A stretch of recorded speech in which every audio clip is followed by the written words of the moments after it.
Salut, c'est Marco de Top for Fun. On se retrouve aujourd'hui pour la vidéo de test du Motorola One Zoom, le mobile que vous voyez tout de suite devant vous et que je vous ai présenté. Comme d'habitude, c'est très traditionnel chez Top for Fun dans la très habituelle, traditionnelle vidéo de déballage de la boîte que vous voyez en haut à droite de cette image. Le Motorola One Zoom que vous voyez tout de suite devant vous, c'est un mobile, je vais le qualifier de pragmatique. C'est un mobile intelligent, c'est un mobile bonne affaire, c'est un mobile coup de cœur. C'est l'un de mes coups de cœur de l'année 2019. Vous allez comprendre pourquoi tout au long de cette vidéo. Parce que c'est selon moi, je vous le dis tout de suite, mais on va rentrer dans le détail, c'est selon moi un mobile intelligemment bien pensé, conçu. Il est homogène et franchement, sur certains aspects, il arrive à concurrencer des très hauts de gamme, des ultra haut de gamme, pour un prix de 449 euros. 449 euros, c'est un prix qui, pour ce téléphone, reste raisonnable. Vous allez le voir tout au long de cette vidéo, il en offre plein finalement, il en donne pour son argent. Et puis forcément, eh bien, vous le savez, il y a notre comparateur de prix, dont je mettrai le lien en description de cette vidéo, qui vous permettra de faire la bonne affaire sur le Motorola One Zoom. Je tiens à vous présenter Raid Shadow Legends, qui nous a permis de réaliser ce test. Raid Shadow Legends est un jeu smartphone au design époustouflant, digne des plus grandes productions du moment. Un jeu qui, par ses graphismes, sa musique, son ambiance, est comparable à des jeux PC et console. En prime, Raid est totalement gratuit et il est téléchargeable sur le Play Store et sur l'App Store. Vous retrouverez les liens en description de cette vidéo. Raid, c'est une immense communauté. Près de 10 millions de joueurs ont téléchargé le jeu en moins de 6 mois. Et plus de 300 000 lui ont donné une note moyenne de plus de 4,5 sur 5 dans le Play Store. Alors ce que j'aime personnellement dans Raid, c'est le côté stratégique et dynamique. On collectionne des champions que l'on fait progresser au sein d'équipes que l'on peut créer soi-même. Il existe près de 400 personnages, mon préféré étant Atel, que je joue depuis la première heure. En prime, pendant les 90 premiers jours, les nouveaux joueurs obtiennent une récompense quotidienne. Alors n'attendez plus, téléchargez gratuitement le jeu Raid avec les liens en description de cette vidéo et vous aurez droit à un bonus de 50 000 pièces et un champion épique offert. Et pour ceux que ça intéresse, vous pouvez me retrouver dans le jeu sous le pseudo Marco TFP et vous pouvez aussi rejoindre mon clan qui s'appelle TFP1. Le Motorola One Zoom, donc c'est un excellent mobile que l'on va détailler tout au long de cette vidéo et la première partie, le premier point de cette vidéo, eh bien c'est l'esthétique. Alors c'est un mobile qui présente très bien et c'est un mobile que vous voyez tout de suite ici présenté, protégé par cette coque en silicone qui est fournie d'office. Je vous engage à regarder la vidéo de déballage avec ce téléphone. Donc d'office, lorsque vous déballez le téléphone, lorsque vous ouvrez la boîte, eh bien vous avez le fameux Motorola One Zoom, eh bien il est déjà protégé par la coque en silicone. Alors cette coque en silicone, cadeau offert, bon, son but c'est de protéger, elle n'est pas moche, elle fait bien son travail, et elle protège ce téléphone qui est juste superbe. Superbe, bien pensé, bien designé. Franchement, vous le voyez, il y a des belles notes de design, des trucs un petit peu sympas, un petit peu plus, on va dire, originaux. Notamment le M de Motorola derrière, eh bien, il est rétro-éclairé. Alors, il s'allume par exemple lorsque vous êtes en usage, il s'allume lorsque vous avez une notification, etc., etc. Vous pouvez aussi, s'il vous agace, le désactiver. Il s'allume aussi lorsque le téléphone est en charge, par exemple. Mais comme je viens d'indiquer, s'il vous agace, vous pouvez tout simplement éteindre, décider dans les paramètres du téléphone d'éteindre le M de Motorola. Alors si on fait le petit tour du propriétaire avant d'aller un petit peu plus loin au niveau du test, alors ce téléphone est protégé par des vitres, notamment sur la face avant, c'est une Panda Glass, je vais vous donner exactement le nom, c'est une Panda King Glass, c'est pas moi qui le dis, c'est le constructeur qui revendique donc l'appellation Panda King Glass, c'est un fabricant de vitres tactiles renforcées traitées anti-rayures, anti-casse. À l'arrière c'est du Corning Gorilla Glass. Le téléphone est conçu avec un cadre métallique. Sur le côté gauche, on n'a rien. Sur le dessus du mobile, on a le haut-parleur, sur lequel je reviendrai d'ici quelques instants. On a aussi de l'entrée micro. On a aussi les slots ici, une sorte de trappe qui vous permet donc de glisser les cartes SIM et ou micro SD. On y reviendra tout à l'heure. Sur le côté droit du mobile, on retrouve le bouton on-off avec un léger petit grip. C'est pas mal, c'est une bonne idée. Et le bouton de contrôle de volume plus-moins. Sous le mobile, on retrouve des choses intéressantes. Une entrée micro, une autre entrée micro. Donc tout ça est destiné tout simplement à faire quoi? Eh bien vous permettre d'atténuer le bruit extérieur lorsque vous êtes notamment en conversation. Vous avez également le connecteur USB-C, parce que c'est bien un USB-C sur ce téléphone, et le mini jack, il a été sauvé, il n'a pas été sacrifié sur l'autel de la réduction de taille, du sacrifice d'encombrement, etc. Il est bien présent. Alors, encombrement, je vais y revenir d'ici quelques instants, mais justement, ce téléphone, il a ses dimensions. Forcément, il a des dimensions parce qu'il a un grand écran, 6,4 pouces, ça aussi on va y revenir d'ici quelques instants. Au dos du téléphone, c'est sans doute l'une des grandes particularités de ce téléphone, c'est d'ailleurs ce qui lui permet d'être très attachant, très sympathique. C'est le coup de cœur justement que j'ai pour ce téléphone. Ce coup de cœur, eh bien, il est lié notamment au capteur photo. On a 4 capteurs photo, je reviendrai sur ces derniers tout à l'heure lorsque je parlerai de la qualité photo, mais sachez-le, qualité bluffante. On est sur un véritable photophone. Le fameux M de Motorola que je vous ai indiqué il y a quelques instants, de l'appellation, de la norme, on voit notamment que il y a bien 48 mégapixels, on va y revenir, un double flash LED dual tone. Voilà l'inscription Motorola. One, ça, Motorola c'est la marque et One c'est la gamme. Sachez que ce téléphone est décliné en 2 versions couleurs. Il y a la version que vous voyez tout de suite devant vous qui s'appelle la gris électrique. Bon, alors électrique, pourquoi pas, hein, mais gris, quoi. C'est du gris sombre, anthracite. Mais voilà, ça s'appelle gris électrique. Ce téléphone est aussi décliné en coloris violet. Le violet, à peu près comme ça, à peu près comme la boîte. Voilà, c'est la couleur Motorola. Couleur, on va dire corporate, un peu de différence.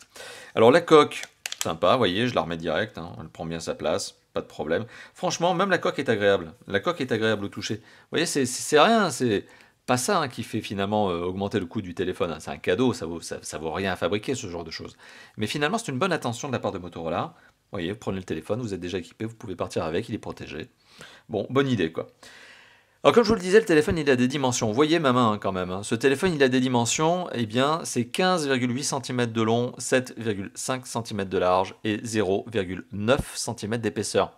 Ça c'est sans la coque. Hein. Avec la coque, ben, forcément vous gagnez quelques petits millimètres en épaisseur. Bon, c'est le jeu. Ce téléphone pèse 190 grammes. C'est pas léger. C'est dans la tranche, on va dire, plutôt haute en termes de poids, mais c'est lié notamment au type de construction. Hein. On n'est pas sur du plastique, on est sur du métal plus du verre.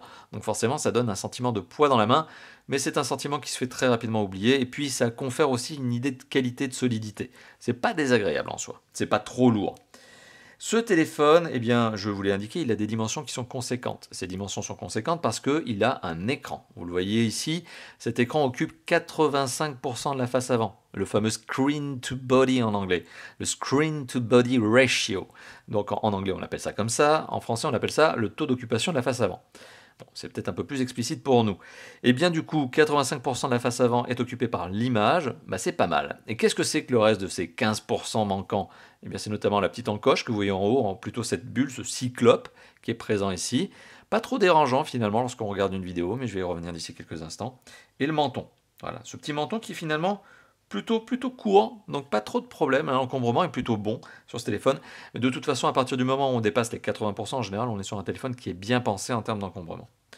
Alors ce téléphone donc, dispose d'un écran de 6,4 pouces, comme je vous l'ai indiqué. C'est un écran qui possède une technologie OLED, ou en tout cas qui s'appuie sur une technologie OLED, par distinction avec la technologie IPS. Alors ça a certains avantages, et d'ailleurs je fais juste une petite parenthèse alors qu'on est en train de voir justement l'image.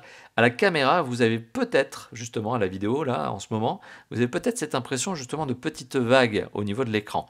C'est lié à la technologie OLED, ça ne se voit pas à l'œil nu, c'est la caméra qui est en train de filmer actuellement, qui est en train de voir ce petit voilà, c'est cette petite vacillance, on va dire, voilà, je ne trouverai pas le mot, mais ce petit palpitant, hein, voilà, justement au niveau de l'écran, et bien ça c'est la caméra qui le voit. À l'œil nu, je vous rassure, quand vous prenez le téléphone devant vous, vous ne voyez pas ce petit scintillement. Voilà, ça sera plus français de dire ça. Voilà, donc pas de scintillement à l'œil nu. Technologie OLED pour l'écran. Qu'est-ce que ça veut dire? Eh bien, ça veut dire qu'on a un écran qui a un contraste infini. Le contraste, c'est le point fort de ce téléphone. Les couleurs sont plutôt vives aussi, c'est la particularité d'un écran OLED. On n'est pas au niveau de certains ténors en termes de qualité d'écran OLED, certains ténors comme le Samsung Galaxy S10. On n'est pas non plus, je vous le rappelle, au même prix. On est quasiment 2 fois moins cher qu'un Samsung Galaxy S10. Mais on en a quand même un écran qui s'en approche beaucoup. Donc on est sur un écran OLED qui est vraiment un plaisir à regarder. On a plaisir à regarder des vidéos sur ce téléphone. Cet écran possède des couleurs donc, qui sont plutôt vives, mais particularité, elle teinte plutôt sur le bleu. Hein, donc c'est vraiment la particularité. D'ailleurs, bon, certes, vous le voyez ici parce qu'il y a du fond d'écran bleu-violet, ok, mais ce téléphone a tendance à teinter plutôt vers le bleu, donc plutôt des couleurs froides, plutôt que des couleurs chaudes. C'est la particularité de l'écran. Autre particularité de l'écran, et ça c'est une dinguerie, voilà. Cet écran a une luminosité qui va jusqu'à 800 nits et plus, 810. 810 nits, on est quasiment au niveau des meilleurs du marché. C'est-à-dire que là, clairement, il doit y avoir 5 téléphones aujourd'hui sur le marché qui sont à peu près dans le même niveau. Et ce n'est pas des téléphones qui sont moins chers, hein, c'est des téléphones qui sont autrement plus chers. Donc on est sur un téléphone qui dispose d'une luminosité maximale incroyablement élevée, très agréable lorsque vous essayez d'utiliser ce téléphone avec de la lumière du soleil. Par exemple, vous avez une forte lumière autour de vous, hein, lumière soleil, par exemple, vous êtes dehors, vous êtes en plein été, bon, c'est pas la saison en ce moment, mais vous êtes en plein été, bingo, le téléphone, grâce à sa forte luminosité, va pouvoir contrebalancer la lumière du soleil. Alors, je vous rassure, c'est réglable, hein, c'est réglable en automatique et manuellement, hein, vous n'êtes pas obligé de prendre les 800 nits dans les yeux en constance, constamment, donc à un moment donné, vous pouvez régler ça. Voilà. Mais donc très très bonne luminosité. Autre particularité, donc c'est la taille de l'écran, c'est 6,4 pouces, ça je vous l'ai indiqué, mais le format, 19 neuvième, on est au-dessus du 16 neuvième. Donc lorsque vous regardez une vidéo, vous avez le choix. Soit vous regardez une vidéo en format 16 neuvième et vous avez une bande noire, ce qui d'ailleurs présente la particularité de cacher le cyclope. Soit vous regardez non pas en 16 neuvième mais en 19 neuvième, auquel cas vous avez bien les bords arrondis justement de l'écran qui viennent se placer sur l'image. Agréable. Certains écrans sont angle droit, bord arrondi. Je trouve ça un peu bête. Donc là, vous avez bien quelque chose d'homogène au niveau de l'image, mais effectivement, si vous faites en 19 neuvième la vidéo, ben vous voyez le cyclope. Hein. Bon, après, on s'y fait vite. Finalement, on l'oublie très rapidement, hein, ce que j'appelle le cyclope, hein, ce fameux œilleton hein, qui est en fait placé ici pour la caméra photo frontale. Hein. Elle est là. Voilà. Donc bon, il n'y a pas de mystère. Ce capteur photo, il fallait bien le placer quelque part. Ben, Motorola a décidé de le mettre de cette manière-là. C'est le jeu. Donc l'image est juste un des très gros points forts de ce téléphone. Alors, je ne vous ai pas donné la résolution de l'écran, je vous la donne tout de suite, mais ça ne va pas vous changer grand-chose parce que très belle image. C'est juste pour vous donner les chiffres. 2340 pixels par 1080 pixels. Le tout nous donne une densité de 403 403 pixels par pouce. Décidément, tous ces chiffres. 403 ppp, c'est largement au-dessus des 300 nécessaires pour ne pas les voir à l'œil nu. Oui, l'image est nette. Je pense que vous l'avez compris, le look est sympa, mais l'image est aussi un très bon point fort de ce téléphone. C'est pas tout, le son. Alors le son, il est véhiculé par 3 moyens, vous l'avez compris, l'écouteur, le mini jack et le haut-parleur. Alors l'écouteur, rien à dire dessus, bien évidemment, le son est parfaitement clair. Le mini jack, là aussi, rien à dire dessus. Et puis de toute façon, si vous ne voulez pas utiliser le téléphone en mini jack et que vous avez des écouteurs, vous avez le Bluetooth 5.0 sur lequel je reviendrai. Et vous avez aussi le haut-parleur. Le haut-parleur est positionné sur la tranche supérieure de ce téléphone. Ce haut-parleur offre un son qui n'est pas forcément des plus puissants. C'est-à-dire qu'on a déjà vu des téléphones, même entrée de gamme, beaucoup plus puissants en termes de haut-parleur. Ici, on est à 100 décibels. Mais l'avantage de ce haut-parleur, c'est qu'il est extrêmement clair, même lorsque le son est poussé à fond. C'est-à-dire qu'on a un vrai son clair, on comprend parfaitement ce qui est évoqué au niveau du haut-parleur, donc que ce soit de la musique, que ce soit un jeu vidéo, que ce soit une conversation, main libre. Le haut-parleur donne un son très qualitatif, très clair, et en plus avec un vrai distinguo entre les aigus, les moyens et les graves. Pas de basse bien sûr, on n'est pas ici sur une enceinte Bluetooth, il n'y a pas de caisson de basse, mais le son de ce haut-parleur est très bon. Alors il est particulièrement placé, j'allais dire particulièrement, mais pas forcément bien placé. Il est original, il est positionné sur la tranche supérieure, donc c'est vrai que lorsque vous jouez à un jeu vidéo, vous aurez peut-être tendance à étouffer le son. C'est une particularité, mais lorsque vous prenez le téléphone en main et que vous l'avez façon main libre par exemple, eh bien le haut-parleur qui se place sur le dessus vous permet d'avoir le son qui vient directement vers vous. Donc c'est un placement assez bizarre, assez étonnant, assez original, mais pas mauvais. C'est différent. Et c'est une bonne idée finalement, on aime bien la différence, des fois ça fait des bonnes choses, c'est le cas ici. Alors on a parlé de l'image, on a parlé du son, maintenant on va parler des performances. Alors, je vous l'ai dit tout à l'heure, je crois que je vous l'ai dit en début de vidéo, ce téléphone est un téléphone pragmatique. Motorola l'a conçu comme étant un téléphone homogène, pragmatique, dont le but n'est pas, absolument pas, d'être une bête de course. Ça n'est pas l'objectif. Ce téléphone n'a pas pour objectif de venir concurrencer des téléphones haut de gamme, de venir concurrencer justement des ténors du marché. Alors le score de ce téléphone, que je vous mettrai probablement en incrustation vidéo, c'est 176 000 points. 176 000 points alors que les ténors du marché, les cadors, les top 5 sont dans les 390 000, 400 000 points, 370 000 points. Ça, c'est les tops. Ici, on est sur un téléphone qui a quasiment 2 fois moins de performance que les ultra haut de gamme du marché. Et c'est pour ça qu'il est quasiment 2 fois moins cher. C'est pour ça que, par exemple, un S10, on est 2 fois moins cher. Par exemple, un Huawei P30, on est Pro, on est 2 fois moins cher. On est moins cher aussi qu'un OnePlus 7 Pro de 300 € presque. On est sur un téléphone qui est malin. On est sur un téléphone qui ne mise pas sur la performance, même si finalement il n'est pas mauvais. On peut jouer du PUBG de bonne qualité, PUBG, haute qualité graphique, fluide. On peut le faire, ça marche parfaitement. Je mettrai probablement une incrustation ici pour vous donner une idée. On peut faire du très gros jeu 3D, mais le but de ce téléphone n'est pas d'être une bête de course, c'est d'offrir une expérience suffisamment agréable au niveau des performances, et ça le fait bien. Après, vous allez comprendre que finalement Motorola a décidé de mettre les composants, donc l'argent finalement du composant, la production, elle n'est pas sur la performance, même s'il est très bien ce téléphone, elle est ailleurs, cette somme, cet argent justement qui a été dépensé pour la conception de ce mobile et pour la production de ce mobile, c'est pas les performances, c'est juste à côté, c'est là. Voilà, on va y revenir d'ici quelques instants, mais là aussi vous l'avez compris, on est sur un téléphone intelligent, voilà, et c'est pour ça que j'aime bien dire pragmatique, parce que le choix ici c'est ça, c'est le pragmatisme, c'est la raison. Pas besoin d'une bête de course si à côté il n'est pas intéressant ce téléphone. Ce téléphone est intéressant et il a des performances qui sont suffisantes. On est ici sur un téléphone qui a un Qualcomm Snapdragon 675 en processeur. C'est pour ça qu'il est moins performant que les autres, parce que certains concurrents, dont le S10 par exemple, a un processeur de la série 8. Ici c'est la série 6. La série 6 c'est les moyens haut de gamme. La série 8 c'est les ultra haut de gamme chez Snapdragon. On est donc sur un processeur 8 cœurs. 2 sont cadencés à 2 GHz, 6 sont cadencés à 1,7 GHz. On a 4 Go de RAM, ce qui est largement suffisant pour faire du multitâche et du multifenêtre. Aujourd'hui, les grosses applications n'arrivent pas à mettre un téléphone sur les genoux. Même un entrée de gamme aujourd'hui tient parfaitement le coup. On est sur un processeur graphique qui est un Adreno 612. On le verra ici, c'est écrit là. Bon, tout ça ne fait que corroborer mes propos. On n'est pas sur de l'ultra haut de gamme, on est sur du moyen haut de gamme en termes de performance, et c'est bien pensé. En termes de mémoire de stockage, bonne note. C'est l'un des points forts de ce téléphone. Ce téléphone embarque 128 Go de mémoire de stockage. C'est conséquent. Vraiment, généralement, ça suffit, mais à la totalité des utilisateurs, mis à part quelques power users, dont vous faites peut-être partie, sait-on jamais. Mettez-moi ça dans les commentaires. Mais ce téléphone fait, ou en tout cas est doté de 128 Go de mémoire. Oui, ça c'est ce que dit le constructeur. Et c'est vrai qu'effectivement, il y a 128 Go de mémoire sous forme de petites puces, la mémoire flash. Mais ce téléphone, lorsque vous allumez le mobile, justement pour la première fois, vous faites les premières mises à jour, le système d'exploitation est là, eh bien vous n'en avez plus que 113 Go. Mais 113 Go, c'est largement suffisant pour installer l'intégrale de Game of Thrones, pour mettre vos MP3 préférés, pour mettre des applications, pour mettre des gros jeux 3D. Ben, vous avez de quoi faire, quoi. Faut vraiment être très gourmand pour les saturer, ces 113 Go.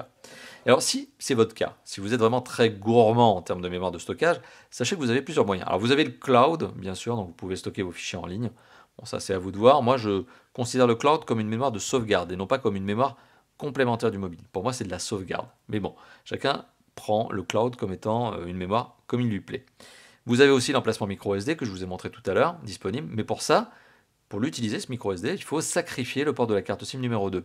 Ça, j'aime pas trop. Je suis pas très fan. En général, j'aime bien quand on a la possibilité d'avoir une carte SIM et une micro SD. Je trouve ça un petit peu dommage de devoir sacrifier toujours l'emplacement de la carte SIM du micro SD, enfin nano SIM 2 pour mettre la micro SD. Vous m'avez compris. Bon, autre point positif, ce téléphone est doté de l'USB-C. Ici. Cette USB-C est dotée de la fonction OTG. Donc avec ce genre de clé, vous mettez la clé et vous avez la possibilité, directement en natif, de lire avec le téléphone le contenu de la clé. Voilà, donc c'est la particularité aussi de ce mobile, c'est de pouvoir lire le contenu d'une clé USB-C, par exemple de ce type-là. Vous voyez, donc USB-C d'un côté, USB de l'autre, vous mettez ça sur votre PC, vous mettez les fichiers dedans, bingo, après vous mettez ça sur votre téléphone, vous pouvez lire ce qu'il y a dedans.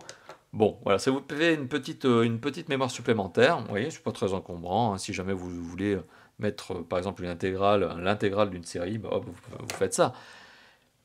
Bon, voilà, c'est pour les power users, ceux qui ont besoin de beaucoup de gigas pour se sentir à l'aise. On a parlé des performances, maintenant on va parler de la connectivité. Pour ça, je vais illustrer mon propos par cette petite application, mais qui ne va pas être utile. Tout de suite, vous allez comprendre pourquoi. Cette application, justement, qui s'appelle SensorBox, je la nomme, j'ai pas de partenariat avec eux, il n'y en a pas, hein, j'ai aucun deal. Voilà. Bon, on va passer cette notion de pub. Merci, hein, merci justement à cette application de mettre de la pub, mais ce qui m'intéresse, c'est ça. Voilà. Et ça, je vais vous le montrer. Voilà. Donc d'ici quelques instants, je vais revenir sur cette notion-là. Ce téléphone est doté de tous les capteurs nécessaires, notamment pour la réalité augmentée, la réalité virtuelle. Je vous le dis tout de suite, comme ça c'est fait, on passe à autre chose. Et maintenant, on va passer à quoi? On va passer notamment à la 4G. Ce téléphone est doté de la 4G LTE, ce qui est logique. Hein, quand même, ça ne pouvait pas être autrement. Catégorie 12, ce qui veut dire qu'il télécharge jusqu'à 600 mégabits par seconde. Quand on sait qu'en France, les opérateurs ont plutôt tendance à stagner au mieux vers les 150, oui, je sais, certains d'entre vous arrivent parfois à atteindre les 200 ou 300 lorsqu'ils sont juste collés sous l'antenne et que leur téléphone est à fond et qu'il y a un Pékin, c'est-à-dire lui qui est en train de se connecter. Oui, je sais que certains d'entre vous arrivent toujours à faire les 300. Voilà. Non, voilà. Dans la réalité, l'usage quotidien, c'est 150 mégabits par seconde au mieux, parce que les opérateurs ne font pas mieux. Justement, ils ne cherchent pas à aller vous donner plus de vitesse.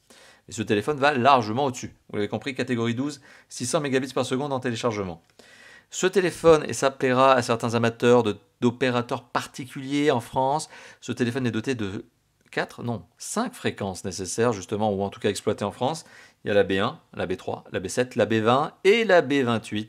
Cette fameuse fréquence B28 qui a été délaissée pendant quelques temps par quelques constructeurs, et bien Motorola ne l'a pas délaissée, elle est bien présente ici. Si ce téléphone, justement, vous l'exploitez dans une zone où il n'y a pas de 4G, bonne nouvelle, vous avez quand même de la 3G+. Bon, comme ça, vous n'êtes pas perdu. Vous avez de la 3G+, également. Alors bien sûr, vous l'imaginez, vous avez tout ce qu'il faut à côté. Donc double emplacement de carte SIM, je vous l'ai dit tout à l'heure, si vous voulez ajouter une micro SD, c'est possible. Mais il faut sacrifier le port de la carte SIM numéro 2. Les deux cartes SIM sont en format nano. Ça se passe dans des slots qui sont juste au-dessus, un slot qui est juste au-dessus du téléphone. Pour l'ouvrir, il faut utiliser le trombone. Ce que j'appelle le trombone, c'est une aiguille qui est fournie avec le téléphone dans la boîte. Ce téléphone est aussi doté d'autres connectivités, et heureusement, c'est normal, c'est un smartphone. Il est doté du Wi-Fi A, B, G, N, AC, tout ce qu'il faut. Donc il est doté aussi du Bluetooth 5.0. Il est doté du GPS, AGPS, BDS, GLONASS, Galileo, donc le réseau de satellites européen de localisation européen est aussi utilisé. Enfin, en gros, il y a tout. Il n'y a que le réseau de satellites japonais, je crois, qui n'est pas utilisé, qui est le QZSS, mais je crois que c'est le seul, et puis finalement, ce réseau de satellites japonais, il ne marche qu'au Japon, il ne marche pas ailleurs. Vous avez le NFC sur ce téléphone, vous avez aussi de la radio FM, vous avez le USB avec fonction ETG, je vous l'ai montré tout à l'heure, et le mini jack qui marche très très bien. Voilà, comme je vous l'ai dit, on est doté de tous les capteurs qu'il faut pour la réalité augmentée et réalité virtuelle. Et autre point, ce téléphone dispose d'un capteur d'empreinte digitale. Alors vous allez me dire, mais il est où ce capteur d'empreinte digitale? Il n'est pas sur les côtés, comme certains Sony. Il n'est pas derrière, comme certains, par exemple, Samsung, etc. Il n'est pas en dessous. Il est où? Il est sous l'écran. Alors je vous mettrai probablement aussi une vidéo. Ce capteur d'empreinte digitale, il est placé sous l'écran. Vous prenez le téléphone. Moi, je le déverrouille avec le pouce. Vous mettez le pouce, bingo, ça marche. C'est efficace, ça marche bien. Voilà, à partir du moment où vous avez une bonne prise en main du téléphone, que vous le décollez d'une table, que vous mettez bien votre pouce dessus, ça marche très très bien. Donc capteur d'empreinte digitale, point positif de ce téléphone placé sous l'écran, dans cette zone ici. Et bien c'est là où vous pouvez justement placer votre jolie empreinte digitale. Ça, c'est donc pour la connectivité. Il y a quand même un point sur la connectivité sur lequel je n'ai pas encore eu l'occasion de vous donner de l'information, c'est le DAS, le débit d'absorption spécifique. Alors, ce fameux DAS que j'aime bien vous indiquer systématiquement, certains qui êtes en train de regarder cette vidéo, peut-être vous savez que j'en parle systématiquement dans toutes les vidéos de test parce que je suis très focalisé là-dessus. Je serai testeur automobile, je parlerai du CO2 dégagé par les moteurs. Je ne suis pas testeur automobile, je suis testeur de smartphone. C'est mon plaisir, c'est mon dada. Et bien du coup, quel est le DAS de ce téléphone? Eh bien, il est de 0,76 watts par kilo au niveau de la tête. C'est le score comme ça, c'est comme ça que c'est normé. C'est un score acceptable, un peu élevé pour un téléphone de la catégorie, on va dire, haut de gamme, mais c'est un score qui reste acceptable. Ça veut dire que c'est un téléphone qui émet des ondes, oui, comme tous les téléphones, mais pas dans un niveau qui est aberrant. C'est un niveau, on va dire, acceptable. Donc c'est ni mauvais ni bon, c'est plutôt standard. Alors ce téléphone, maintenant on va parler d'autre chose. On va parler du système d'exploitation, et je crois que de toute façon vous l'avez remarqué, le système d'exploitation c'est de l'Android. Alors c'est pas n'importe quel type d'Android. c'est de l'Android 9.0, donc c'est Pie, hein. C'est Pie qui équipe ce téléphone. C'est un téléphone qui n'a absolument pas de surcouche, absolument pas de surcouche, dans le sens où Motorola, déjà depuis quelques années, nous a habitués à ne pas mettre de surcouche. Donc j'essaie tout simplement de vous trouver ici, voilà, la version d'Android. On est bien sur la version Pie, vous le voyez, hein, ce très très bel fond, ce très beau, cette très belle animation, ce très beau fond d'écran. Voilà, donc on est bien sur Android Pie. Ce téléphone aurait pu être un Android One, dans le sens où ce téléphone aurait pu bénéficier de l'appellation One, de la certification One, qui veut dire que le système d'exploitation est d'une pureté totale et qu'il consiste finalement à ce qu'ont fait les ingénieurs de Google, c'est-à-dire ni plus ni moins que l'esprit de Google. Alors, ce qui a fait échouer justement ce téléphone au niveau de la certification Android One, c'est pas grave en soi, donc finalement il n'a pas de certification Android One, même si finalement il en est très très proche, 99%, c'est que ce téléphone existe en deux versions. Il a une version qui est tout de suite devant vous, qui est écrite ici sur la boîte, c'est écrit à la main. D'ailleurs, merci à l'agence presse qui m'a vraiment fourni cette boîte et qui m'a fourni notamment la version sans Alexa, parce que c'était ce que je voulais. Donc ce téléphone est ici décliné dans la version sans Alexa. Ce téléphone existe aussi dans une version Amazon, une version spéciale Amazon, cette fois-ci avec Alexa. Et cette version spécifique Amazon, c'est celle qui vous a fait retirer en fait finalement Android One de ce téléphone. Et la version avec Alexa, qu'est-ce qu'elle ajoute? Eh bien Alexa, c'est tout. Et donc finalement, est-ce que c'est vraiment utile de prendre la version avec Alexa? Selon moi, pas vraiment, à moins d'être un fan d'Amazon, parce que la version avec Alexa et sans Alexa, finalement, c'est les mêmes. La seule chose qui change, c'est l'introduction officielle de base d'Alexa dans le mobile. Bon, pour moi, ça n'ajoute rien, puisque les deux téléphones, en plus, les deux versions sont vendues au même prix, hein. Donc il n'y a aucun avantage à acheter la version Amazon. Amazon n'a même pas ajouté genre 20 € de réduction. Vous voyez, il n'y a même pas ce genre d'affaires. Donc, bon, à vous de choisir la version que vous voulez, mais que vous l'achetiez sur Amazon ou que vous l'achetiez sur une autre boutique, je le rappelle, il y a notre comparateur de prix, peu importe, parce que finalement, ça sera la même chose. Voilà donc un système d'exploitation qui est donc Pie, extrêmement complet, extrêmement mature, pas de surcouche, pas d'application absurde, quelques petites choses, notamment des gestes. Par exemple, vous pouvez double secouer le téléphone comme ça, c'est des gestuels Motorola pour par exemple lancer l'appareil photo. Vous avez des petites gestuelles supplémentaires, mais c'est bien tout, hein. Pas de grosses applications, rien. Voilà, rien. Et tant mieux, parce que finalement, il vous suffit d'aller sur le Play Store, hein, c'est ici, hein, d'office, et puis vous téléchargez les applications que vous avez envie. Sachez que le téléphone que vous voyez tout de suite ici, il est dans sa version de base, pas customisé par mes soins. Je n'ai fait que, à l'occasion de ce test, hein, à l'occasion de cette vidéo, je n'ai fait qu'ajouter les quelques applications que vous voyez ici. Si vous enlevez ces applications-là, tout le reste, fond d'écran, animation, ergonomie, tout le reste est ce que vous aurez à la sortie de la boîte avec ce téléphone. Voilà, donc on est sur la version la plus pure d'Android, une version bien pensée. Et maintenant, on va parler du dernier grand aspect finalement de ce test, et c'est bien là aussi où on ressent les points forts de ce mobile. Alors ce mobile, comme je vous l'ai dit tout à l'heure, il est intelligent. Alors c'est un mobile, bien sûr, qui est, comme tous les smartphones, fait pour faire tous les usages d'un smartphone. Email, SMS, appel, ne cherchez pas, oui, je sais que j'ai souvent cette question, ce téléphone, il marche comme un téléphone. C'est-à-dire que si vous émettez des appels ou vous recevez des appels, la qualité de son est bonne. Voilà. Émettre des SMS, recevoir des MMS, envoyer des emails, lire des pages web, tout ça, ce sont des usages aujourd'hui d'un smartphone qu'on va qualifier d'usage standard. Tous les smartphones y arrivent, plus ou moins bien, certes, parfois la qualité du son est un peu moins bonne, mais ici on est sur un smartphone haut de gamme, donc ça marche très bien.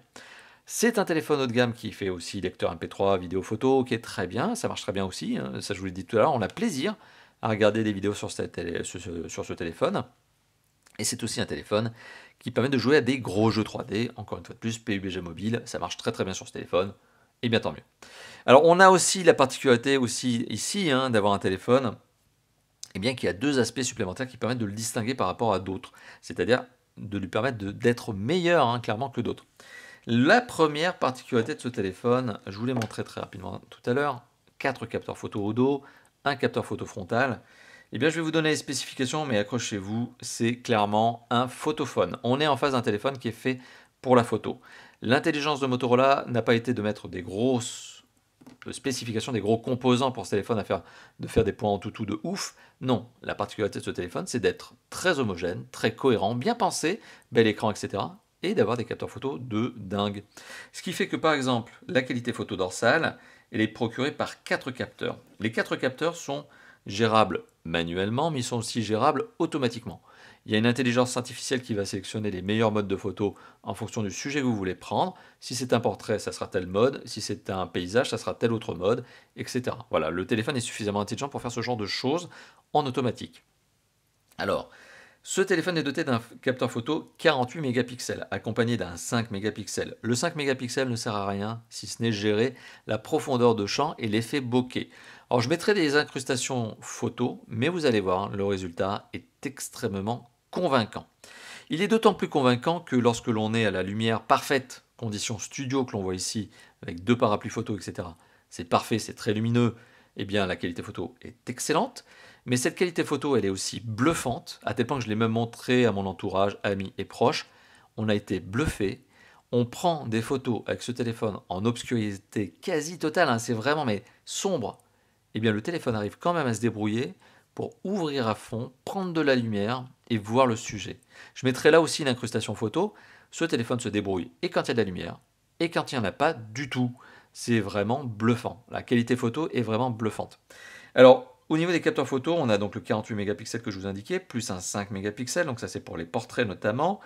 Bon, bien que le 48 mégapixels peut servir à autre chose. On a un 8 mégapixels avec un zoom optique x3, c'est-à-dire que c'est pas du numérique, c'est de l'optique. Donc c'est bien un jeu de lentilles qui va vous permettre donc de ne pas dégrader la photo et de prendre des photos d'objets distants. Donc téléobjectif de x3.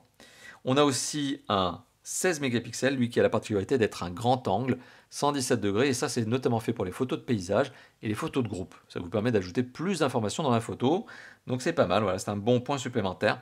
Autre bon point au niveau des capteurs photo dorsaux, eh bien ces capteurs photo dorsaux permettent voilà, de faire de la vidéo, et ça en qualité 4K, 30 fps, donc 30 images par seconde. Vous avez aussi donc le mode enregistrement vidéo 4K, 30 fps. Alors pour la qualité photo frontale, alors salut la caméra, la qualité photo frontale, elle est très intéressante. 25 mégapixels, c'est le capteur photo frontal qui se trouve, hop, vous le voyez juste ici, je suis en train de le masquer. C'est une qualité photo extrêmement agréable. Vous avez aussi un effet bokeh, pour le coup, qui est très très bien géré aussi. C'est du logiciel plutôt que du matériel. La qualité photo est bonne, franchement. Et puis comme c'est du 25 mégapixels et que je trouve, on a une bonne gestion de la lumière, de bonne gestion de l'objet, hein, du piqué de la photo, et bien comme c'est du 25 mégapixels, vous avez une sacrée zone qui vous permet de faire du découpage. Donc si vous aimez bien faire des manipulations photo, sachez que ce 25 mégapixels vous permet, parce que justement ça fait beaucoup de pixels, de retravailler la photo. Voilà. Donc la photo, c'est clairement le point fort de ce téléphone. Et lorsque vous achetez un Motorola One Zoom, vous l'achetez, Zoom, rien que le nom, hein, Zoom, et bien vous l'achetez notamment pour la qualité photo. Alors, autre bon point de ce téléphone, c'est l'autonomie. Alors, le téléphone est doté d'une batterie de 4000 mAh qui prend place à l'arrière, forcément, sur cette zone-là, et qui n'est pas extractible. Le téléphone est un monobloc, vous ne pouvez pas l'ouvrir. Il faut quand même être très talentueux pour ouvrir ce genre de téléphone et pouvoir changer la batterie.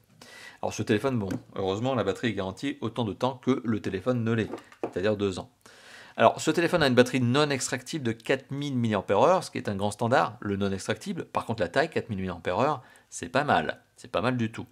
Ce qui fait que ce téléphone, grâce à sa consommation énergétique qui est modérée, écran OLED notamment, performance du processeur bien qui sont adaptés, parce qu'il y a des modes d'économie d'énergie aussi, c'est malin, et bien ce téléphone arrive à atteindre les 2 jours avant la recharge, à moins que vous ne soyez un gros addict aux jeux vidéo, et auquel cas, forcément, vous ne dépasserez pas la journée. Forcément, jouer à du jeu vidéo sur ce téléphone, c'est 6 à 8 heures d'autonomie à fond, quoi. Enfin, c'est d'une logique, vous voyez. Donc là, j'enfonce une porte ouverte, mais c'est de logique. Donc ce téléphone tient 2 jours avant la recharge si vous avez un usage standard, c'est-à-dire une demi-heure d'appel, une demi-heure de jeux vidéo, une demi-heure de vidéo et une demi-heure de consultation internet par jour. Voilà. Et là, vous atteignez les 2 jours. Alors, autre bonne nouvelle, ce téléphone a une batterie de 4000 mAh. Pour la recharger, 4000 mAh, si on a une recharge standard, c'est long, c'est 4 heures. Mais heureusement, on a ici de la recharge rapide, 15 watts, et d'ailleurs, elle est appelée Turbo Power chez Motorola, c'est comme ça qu'ils l'appellent, hein. Ils appellent ça le Turbo Power chez Motorola. Donc ce 15 watts vous permet de recharger, grâce au chargeur qui est inclus dans la boîte, hein. Ça vous permet de recharger le téléphone en à peu près 2h30. Voilà, de 0 à 100%. En à peu près 2h30, et de 0 à 50%, ça doit être à peu près dans une demi-heure. En une demi-heure, vous avez déjà récupéré la moitié de l'énergie de votre téléphone. Donc, franchement, pas mal du tout. Voilà, donc, On a fait le point aussi sur l'autonomie, et puis du coup, il est temps de se dire quoi? Et bien, il est temps d'arriver à la conclusion. Donc on arrive à la conclusion de cette vidéo, vous l'avez compris. Tout au long de cette vidéo, je vous ai donné tout un tas de bons points. C'est ça le truc, c'est que le design est réussi, l'image, le son sont des bons points de ce téléphone.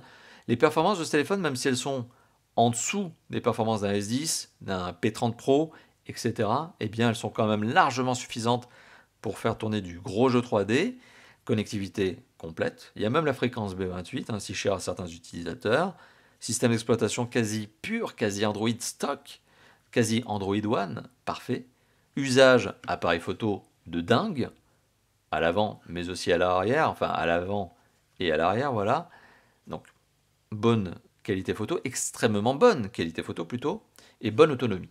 Voilà, donc ce téléphone est un choix, je vais le répéter, pragmatique. On achète un Motorola One Zoom parce qu'on veut un haut de gamme, mais qu'on ne cherche pas à faire la compétition, on ne cherche pas à avoir le téléphone le plus puissant du moment. Parce que pour certains utilisateurs, ça ne sert à rien. Avoir 4 ou 8 Go de mémoire, avoir un processeur série 8 de Snapdragon ou de série 6, pour certains d'entre nous, ça ne sert à rien. Eh bien, si vous êtes dans cette catégorie d'utilisateurs qui ne cherchez pas à avoir le téléphone le plus performant du monde et du moment, parce que finalement, ça ne lui sert à rien, et que vous préférez vous baser sur une belle qualité d'image pour avoir des belles vidéos, un beau design, une bonne prise en main et surtout une qualité photo de dingue, une autonomie, etc., eh bien ce téléphone, c'est ça qu'il vous faut. C'est ça. Voilà, c'est le téléphone pragmatique, le téléphone pas raisonnable, parce que c'est quand même un haut de gamme, mais un téléphone de raison, bien pensé, cohérent. Et c'est ça qui vraiment me fait prendre, qui me fait dire que voilà, il y a un coup de cœur pour le Motorola One Zoom. J'ai un coup de cœur pour ce téléphone. C'est pas mon coup de cœur de l'année 2019, mais en termes de budget, ce téléphone, eh bien, il est hyper malin. Voilà, donc c'est un choix que je vous recommande vraiment sans aucune hésitation. C'est vraiment le choix intéressant pour ce budget. C'est un très bon mobile. Voilà, donc je n'ai pas grand chose à ajouter, si ce n'est merci d'avoir vu cette vidéo. Vous le savez, je ne vous demande jamais rien, vous qui êtes en train de regarder cette vidéo. Je ne vous demande qu'une chose finalement, si, voyez, je vous demande quelque chose. C'est de liker la vidéo. Si elle vous a plu, lâchez le petit pouce bleu. Si cette vidéo vous a plu, vous pouvez aussi vous lâcher dans la zone de commentaires, c'est tout en dessous de la vidéo. Et enfin, si ça n'est pas déjà fait, il y a le bouton +1 abonnement qui se trouve tout en bas à droite de la vidéo. +1 abonnement, et bien c'est gratuit, vous êtes abonné à notre chaîne YouTube et comme ça, vous êtes informé de toutes les prochaines sorties de vidéos chez Top4Phone, tous les prochains tests, tous les prochains déballages, tous les prochains interviews, les prochaines interviews, effectivement, parce qu'on en fait aussi, forcément, etc., etc. On fait plein de vidéos. Et bien voilà, n'hésitez pas à vous abonner à la chaîne YouTube, je n'ai rien d'autre à ajouter. Encore une fois de plus, je vous dis merci. Et puis sur ce, on se dit à très bientôt pour d'autres vidéos, comme d'habitude chez Top4Phone. Allez, à bientôt. Ciao, ciao.